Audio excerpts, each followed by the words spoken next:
Hi there, my name is Philip Ideson. I want to welcome you to the Art of Procurement podcast, the podcast that helps you, a forward-thinking procurement professional, position yourself and your team to proactively take advantage of the revolution that's taking place in procurement today. By interviewing industry trailblazers and sharing insights from our own experiences, my team and I pull back the curtain and shine a light on the strategies, tactics, and tools that procurement teams are using to elevate their impact. And today on the show, I welcome my good friend and a returning guest, Andrew Daley. Andrew is Managing Director of the Digital Procurement and Supply Chain Practice at Edbury Daley, a specialist recruitment consultancy formed in 2005. Andrew is also one of the most well-known and connected procurement pros in the UK, and I always value our conversations, whether they be on mic or off mic.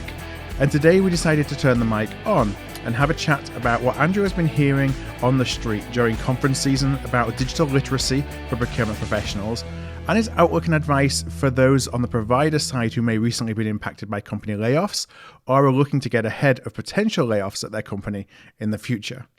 So let's go into the conversation where I ask Andrew to start with if he found procurement or if procurement found him.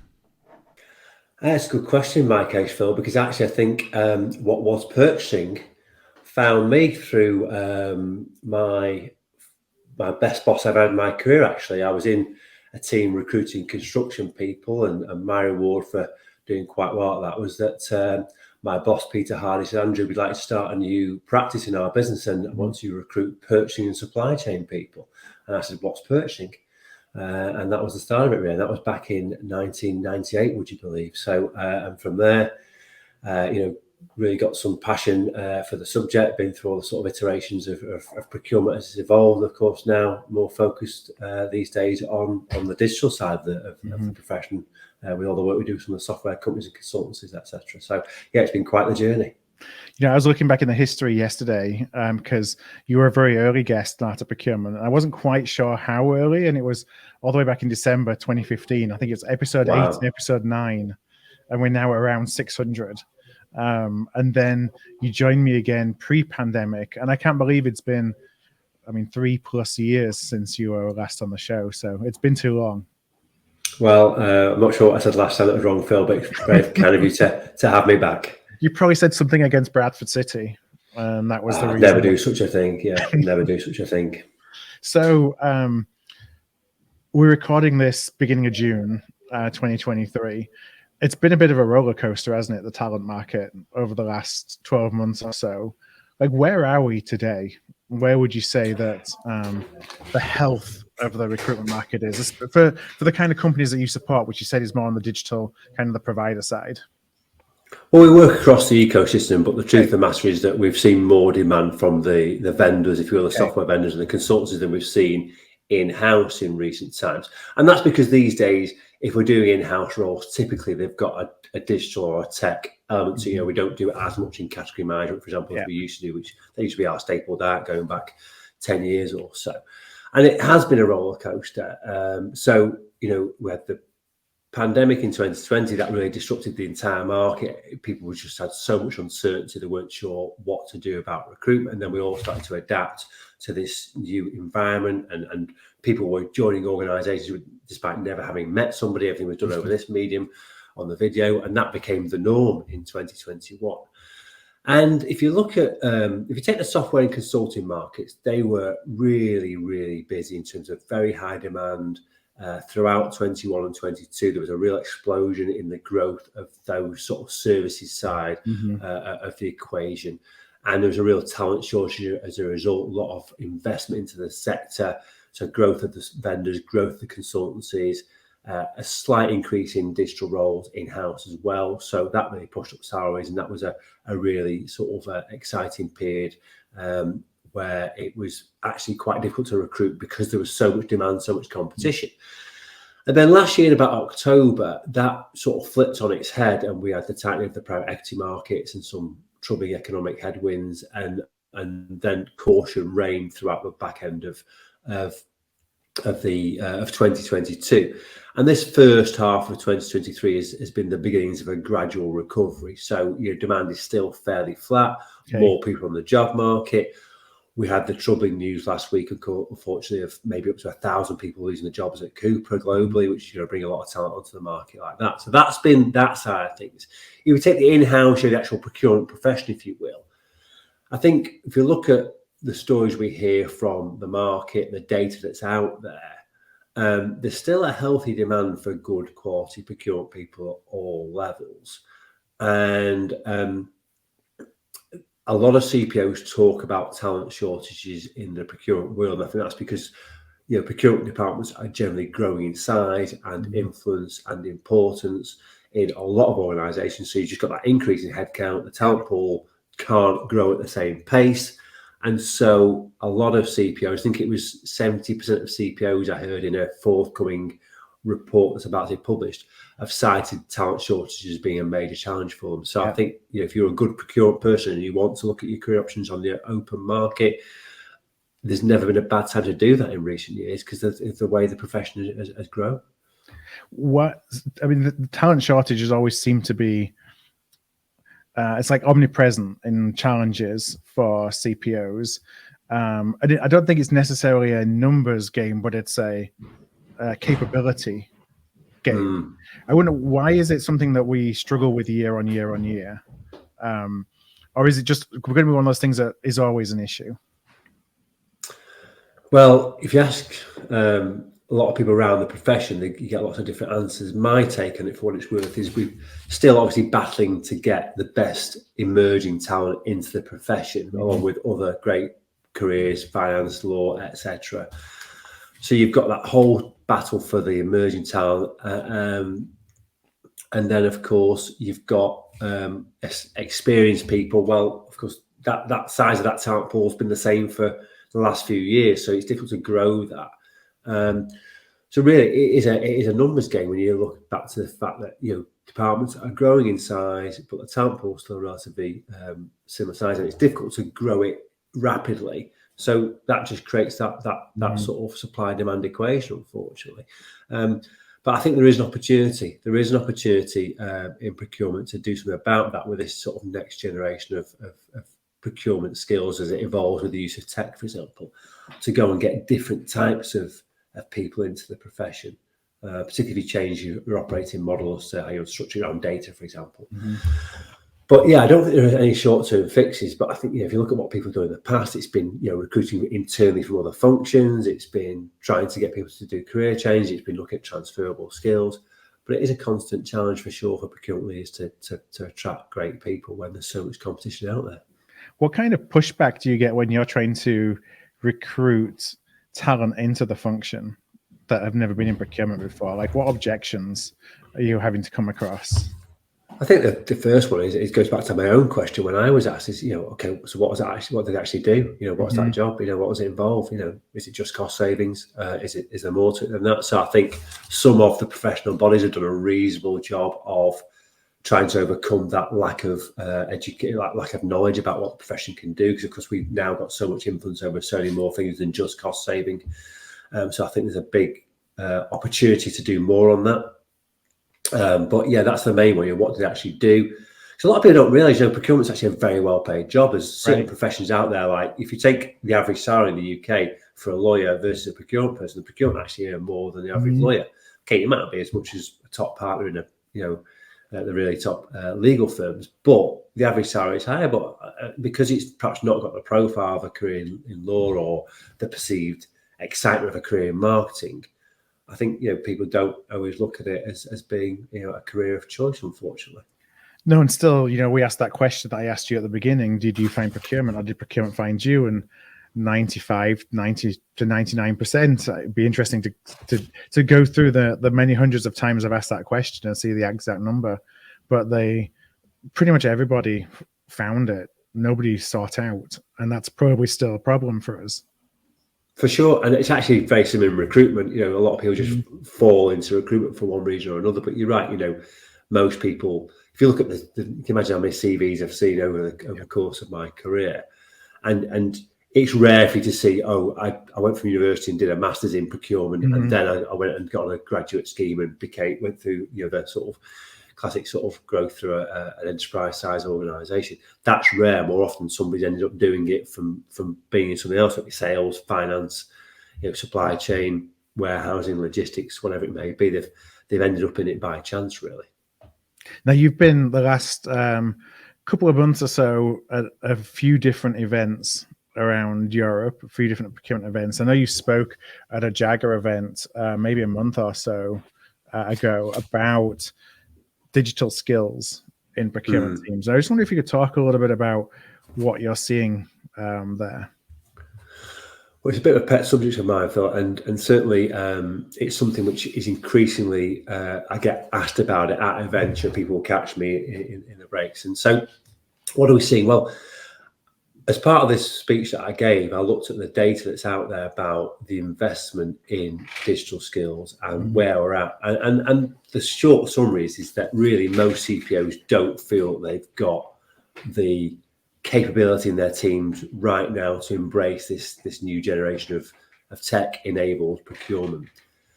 But also the thing that concerns me is that actually there's not appears to be a great deal of emphasis on training and developing or even recruiting for those skills yet. And I think the harsh reality is that for a lot of CPOs, they've just got other priorities. They've got other needs within the business that they have to put over and above that upskilling of their teams to embrace the use of digital tools. And so that, if there was a piece of work done by EY, I'm just going to look at the data now. So they told us that in the next 1 to 3 years, 66% of CPOs will prioritise some form of digitisation of their functions. But there's still a very large focus on hiring for traditional skills like stakeholder engagement, core procurement activity, category expertise. I think CPOs in the EY report were asked to pick out their number one priority, and 82% picked out one of those three, and digital was way down the list. Yeah. And then a lot of them have got unspent training budget, 40% had unspent training budget. So there's not that sort of, okay, we've got this new tech tool, let's get everyone or a nucleus of our people trained up and using these tools effectively to embrace the value they can bring and then create that sort of virtuous circle, if you will, whereby everyone wants to get involved, people want to get better at using the tools, they're all firing off each other, learning together, and basically embracing what spend analytics can do, or sourcing optimization can do, or whatever it is that you choose to spend your software budget on, really. But so in summary, we're not really prioritizing digital skills yet, unfortunately, which is, I think, is a missed opportunity, and I think there is some link there with the problems that a lot of companies are having with adoption. It's fascinating you say that there's unspent training budgets, which suggests that CPOs can't even find the training that they think will be helpful for their teams to send them to develop these skills. I know that the term digital skills can mean a lot of different things to a lot of different people. I wonder if there are there specific examples or sub skills or experiences that kind of fall under that are particularly either important that CPOs are trying to get that they can't get, or that you'd encourage people who are individuals listening to focus their skill development on. Just any advice you can give there.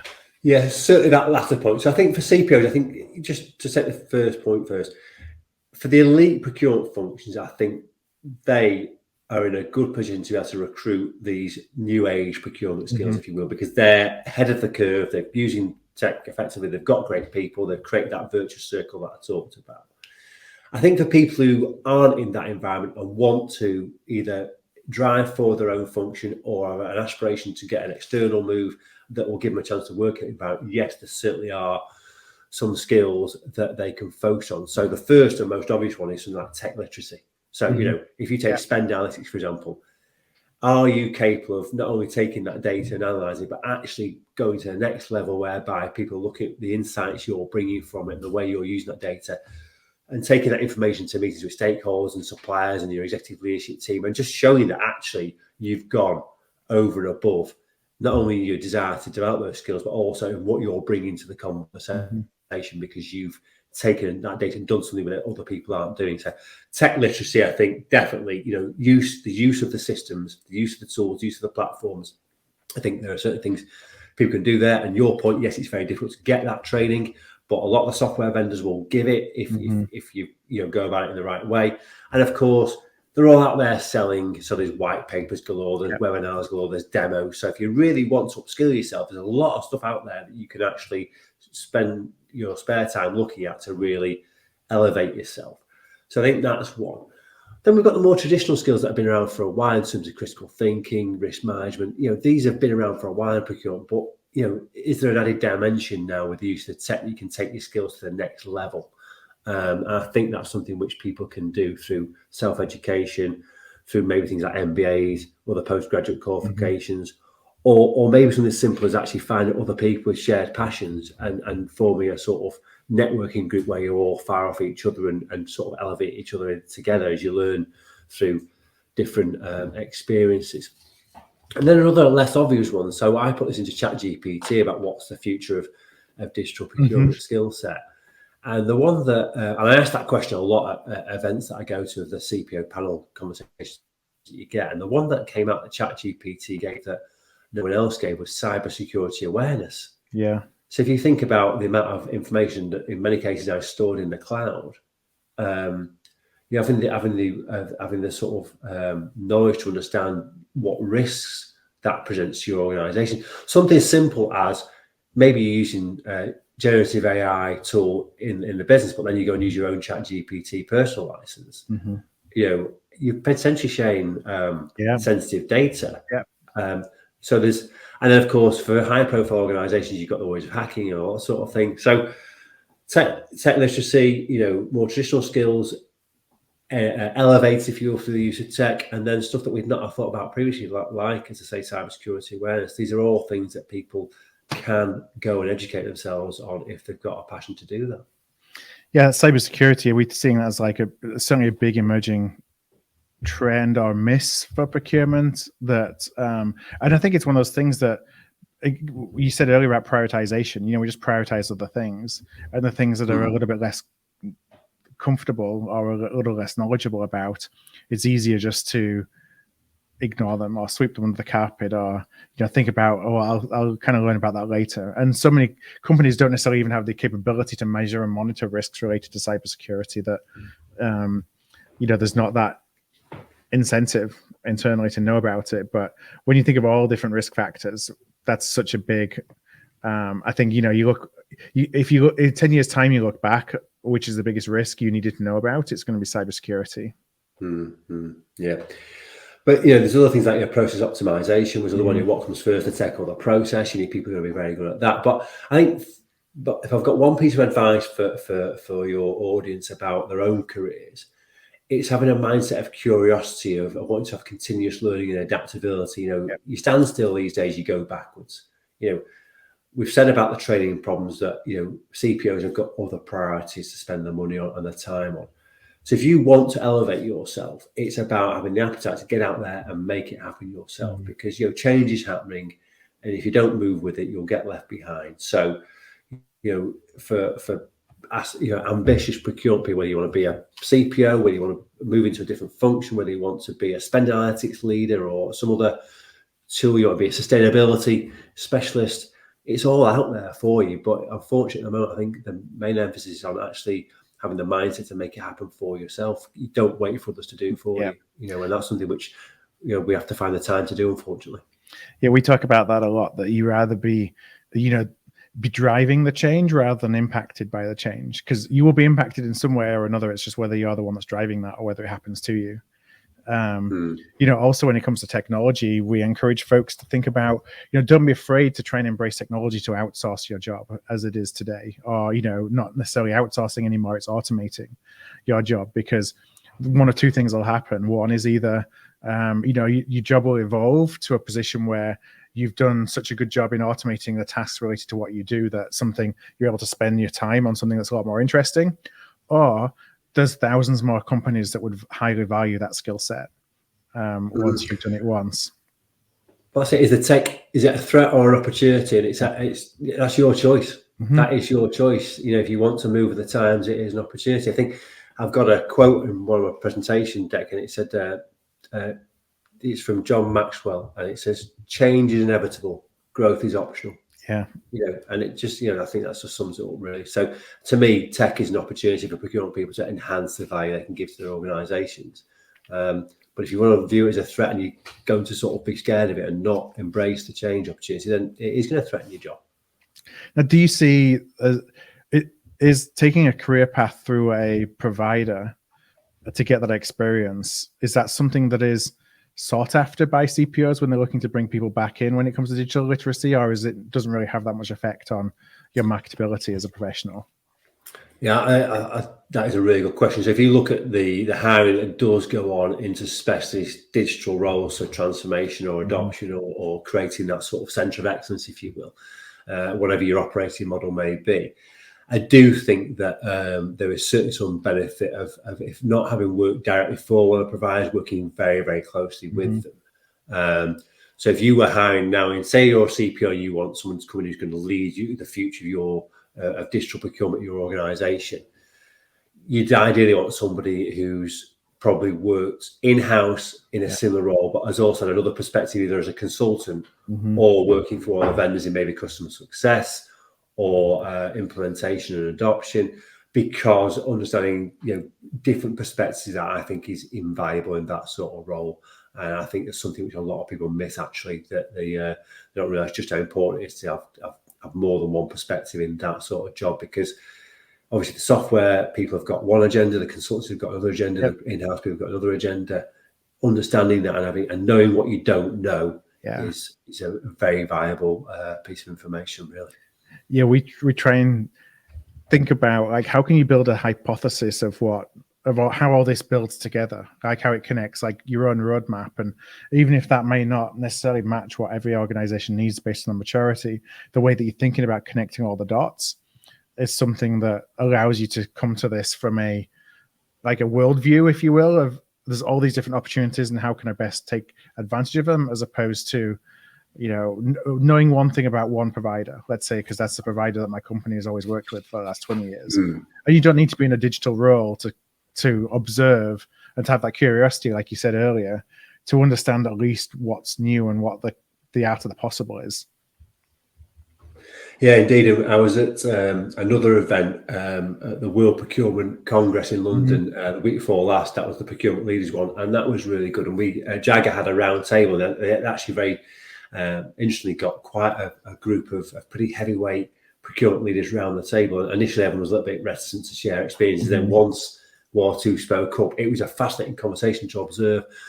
And they were sharing experiences and sharing challenges, and there became a debate about would it be best to build a new function from scratch or evolve an existing one. And then they talked about the desirable operating model now in the age of tech, and what you could automate, what you should be focused on, what the really high value work would be. And that was a fascinating discussion to experience, and really sort of refreshing to everyone be so open once they got their initial sort of reluctance to share it moving forward. And there are a lot of opinions around that, but I think for the best functions, they're really looking at their operating model and the processes in conjunction with the tech and the skills, and they've got a real vision for that.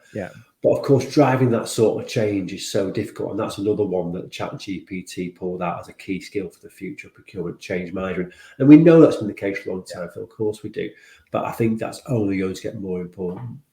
So what were some of those considerations of delivery models that are being talked about, that technology would enable? Obviously, don't want you to spill the beans on what are, confidential conversations, but I'd love for directionally to understand at least what people are talking about.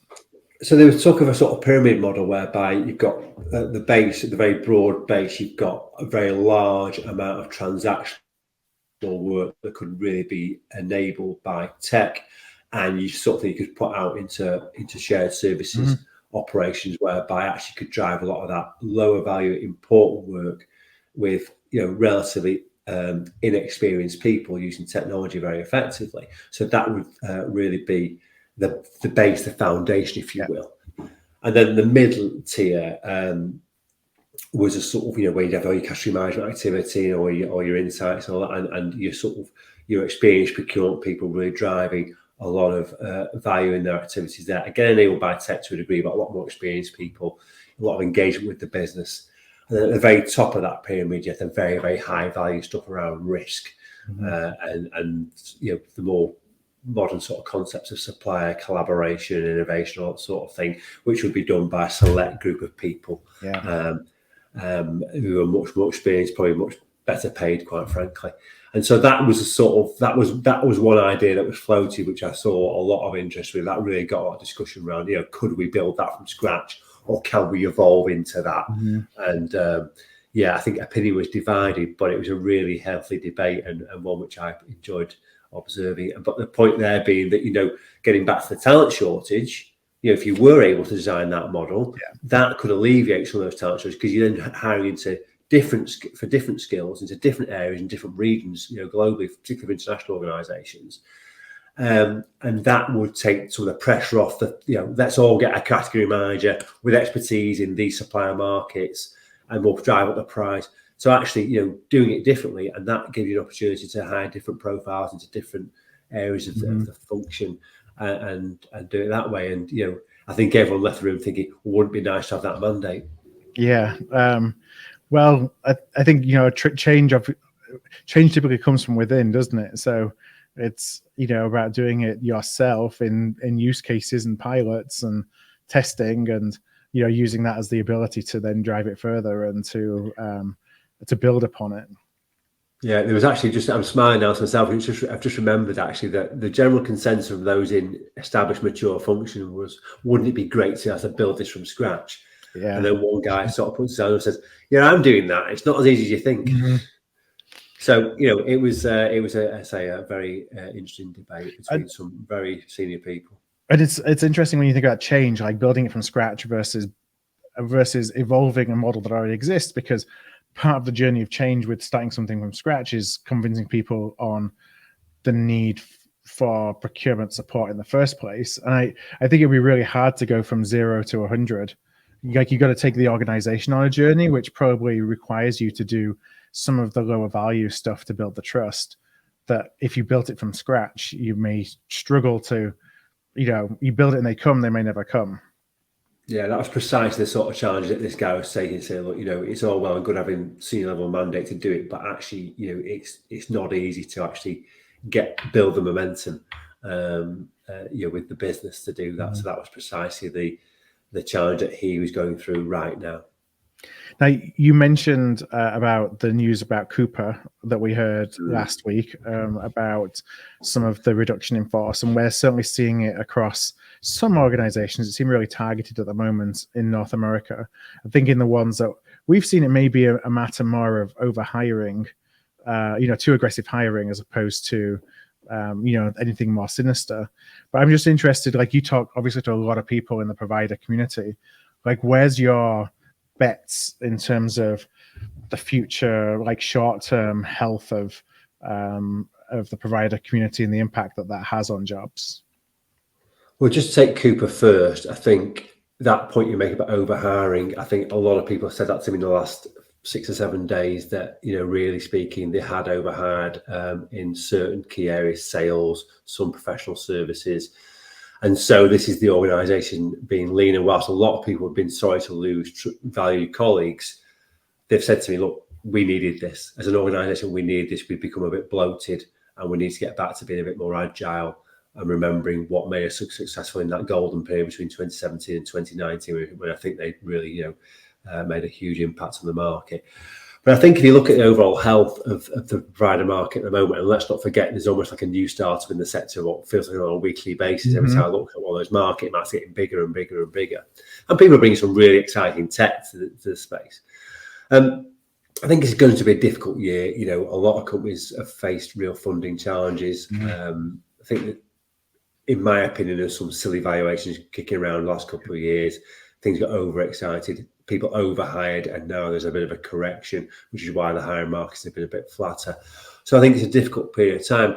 And I think also, and this is a conversation I have with a lot of people in the services side of things, one of the challenges we've got is that obviously procurement people having their own sort of priorities, as we already touched on. So their top priority is not let's buy more software and train more people to use it and do what the software companies tell us we can achieve with these things. So, you've got almost like the software companies have got great tech and the procurement people know it's there, but your procurement people are still prioritizing other stuff. So we're not sort of on this virtuous circle, to use that phrase again, of, get more out of the tech, build the case for more investment, upscale our people, and keep sort of getting more and more for procurement through the use of some wonderful solutions. So I think the market is still relatively slow for the vendors because of that. Yes, there are the elite that are using these functions well, and yes, there are still companies wanting to buy tools, but you will not see as many really big full platform implementations in Europe, for example. So I think the market is difficult for the software companies whilst they wait for procurement to prove that case, that business case for the investment, and then get the skills that go with it and really start to build the momentum whereby they're going to that sort of ideal operating model where they can do all these things and they're delivering value and managing risk and all the things that procurement people have talked about for years. But very few are actually able to do it on a day-to-day basis. So I think we're in for a little bit of a choppy period really for the vendors, unfortunately. And what advice do you give to people that are impacted by that? Because I'm sure that a lot of people speak to you when they are impacted by reductions on, at an individual level, what they can do to position themselves best to not necessarily ride out the storm, but just to, as quickly as possible, take up new opportunities. Yeah, so there's a number of things you can do when you're in an unfortunate situation where you've lost your job or you're fearful of your job security. And the first thing I always encourage people to do is to utilize their own personal networks. Of course, LinkedIn makes it very easy these days to stay in contact with, past colleagues and suppliers and stakeholders and that sort of thing. But if you're in a situation whereby you think you're looking for a new job, first and foremost, use your personal network, because those people, they know you, they've had some professional exposure to you, so they know what you're capable of. So really sort of do your very best to let people know as discreetly as you choose to do so that you're potentially in the market, because that's where a lot of people get their job moves from. Of course, talking to us or other trusted sources in the recruitment world, get a picture of the market, what you can do to make yourself as marketable as possible is a very valuable thing to do. Obviously, get your CV dusted off, get that absolutely on point. Get your LinkedIn, again, your LinkedIn's your own personal advert. Make it look and feel as good as possible. Sell yourself, market your skills. And then you can do simple things like, set up your alerts on LinkedIn, on Google, on other job boards for adverts that are of potential relevance to you. And really just maximize your channels of information that you go to. So you've got your own personal network, you've got the advertised market, you've got the recruiter market, you've got all those covered. And then get a plan together and say, okay, I'm going to work on my network this week. I'm going to sort of, review all the adverts I've got in next week, and just really just try and do as much activity around taking yourself to the market as possible. And at some point, you'll start to get some opportunities you can look at.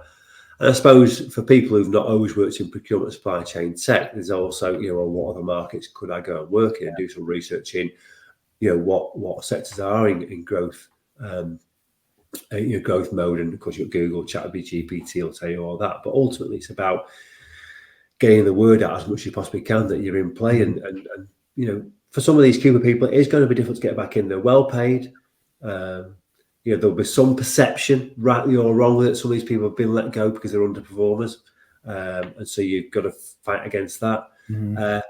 But you got hired by Cooper, and they had a lot of great people. So you've got some qualities. Don't let it sort of damage your confidence. You've got a lot to offer. Get out there and do all you can to make it happen. A bit like the career development sort of mindset, the curiosity mindset we talked about. Don't wait for it to happen. So you get out there and make it happen yourself. And for anybody who wants more detail on that or wants some help, then of course, I'm always happy to have that chat where they can help people directly or indirectly. I always want to just sort of do the right thing and be a good citizen and give them a bit of good advice and look at a CV and suggest some improvements, that sort of stuff.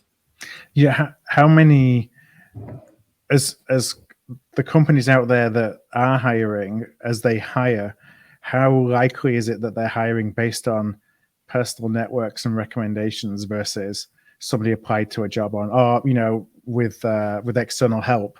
versus somebody applied to a job online and got lucky to go through the process that way? Oh, that's a really good question, Phil. So I would say to you that we see a lot of evidence that people move through personal networks because you're just a known quantity. So, if you think about you hire yourself and you knew somebody you worked with in the past and you knew they were great, that would be your first choice because the degree of security, the confidence and comfort.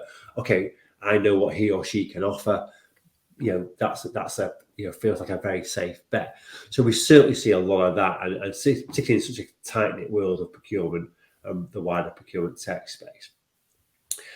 I think going through recruiters as third parties, of course, it's still very busy. People still rely on us or their other preferred recruiter for what we bring to the party. And I won't go into sales pitch now about that, but certainly in our case, people recognise us as having access to people with great domain expertise because all we do is procurement and supply chain tech. Mm-hmm. So when you come to us, you're probably going to get somebody who's got experience in the sector. And so there's a speed element, there's that element, and there's trust. Also the fact that we all trust, and we also do our own background checking so that we're putting people forward we feel confident about. The advertised market's really interesting because you think so many people on the job market at the moment, put an advert out there, you'll be inundated with great people. And sometimes that is the case, but I advertised a CRO role last week, and I sat on Friday, went through 154 applications, and I'm going to follow up on one of them. Yeah. So 153 people, quite frankly, have applied to a job where they've not got what I specify in the advert they must have. But that's the nature of advertising now. It's 3 clicks and you've got your CV over to decision maker. So why not? It's like buying a lottery ticket. So I think for organisations that are hiring that way, if you've got an in-house recruitment team that really understands your marketplace, that person's worth their weight in gold because that person then can go through and assess that response and pick out the ones that are the most relevant. But if you've not got that resource and the CVs are sat in your inbox and you've got all the other things you've got to run as a business leader or a departmental leader, it can be very difficult to make that time to plough through what can be sort of quite a bewildering amount of response on the off chance you might find the gem that you're looking for. So the advertised market can be a frustrating place, and particularly I talk to a lot of people who come to me for a bit of advice on job hunting, and I give them advice saying, look, get out there, apply for adverts, and I'm not hearing anything back from the recruitment team, or I'm not hearing anything back from the HR team, and that's a very frustrating experience for them. And I give them this advice. I often say, well, look, go direct to the hiring manager, and that's not always the most popular move, but sometimes it's a game changer. So, maybe just if you're a salesperson, particularly, who would you go to? The budget holder, the decision maker. Yeah. If you're a procurement person, you go to the key stakeholder. Well, cut out the middle person and go to the decision maker is an advice that not everyone will be comfortable taking. And I might not make myself popular for giving it, but if I was looking for a job, that's what I'd do. Right. Well, some great advice for anyone who feels that finds himself in that situation at the moment. Now, I know it's coming up on time to wrap up, but I do want to do one plug. So as we're recording this, there's a lot of people who are listening who won't be able to see the video. As I can see on the video behind you, there's a plug for your Insider magazine. And actually, it's something that you've been doing a few years, I think, now. So we have. Why don't you talk a little bit about, because I've, it's something that I get and that I enjoy breezing through. I wonder if you could talk a little bit about what it is for anyone who hasn't come across it yet. So it's a report that we publish twice a year, Phil. And thank you for asking, by the way. I really appreciate it. It's very kind of you. So, it's a report we do twice a year. And you're right, we've been doing it for, I think 2014 was the first one that was about the sort of tech market, if you will, for procurement and supply chain. And really, we're trying to share information that people don't get anywhere else. We all get information about what's going on in procurement, about what the vendors is offering, what the consultancies research. We're saying, well, look, never mind the tech or never mind the suppliers. What about the people? We're the most important sort of commodity, if you will, in this whole marketplace. So we talk about the big moves, we talk about the hiring trends. We're trying to give people information that will be really valuable to them if they're looking for a new job and they want to understand the market for their skills, or they're hiring and they want to understand the market for the skills they're trying to hire from. And then it's evolved into something where we try to sort of look at things that are sort of topical in the marketplace. So, for example, we've interviewed a couple of CEOs from ESG tech firms this time and asked them, well, what is the state of the sustainability market? Because we all see all the talk about procurement people at the forefront of the fight for ESG and sustainable procurement. But is it all talk or is there any real action? Yep. And what does it mean for the tech firms? So we had a couple of CEOs talk about that, gave some great insights. So to sort of strengthen our report, we give some commentary about what's going on in the marketplace. And so it's proved to be very, very sort of popular with those that read it. I think we've got one frustration is that everybody who reads it gives us great feedback, but actually there's an awful lot of people out there we think will benefit from it, but for one reason or another, they don't have time or the inclination to read it. But of course, we're all in a battle for everyone's attention these days, aren't we? There's that many white papers and webinars and stuff. But yeah, if you're thinking about your own career or you're thinking about how you use the team, it's a sort of information that's not available anywhere else.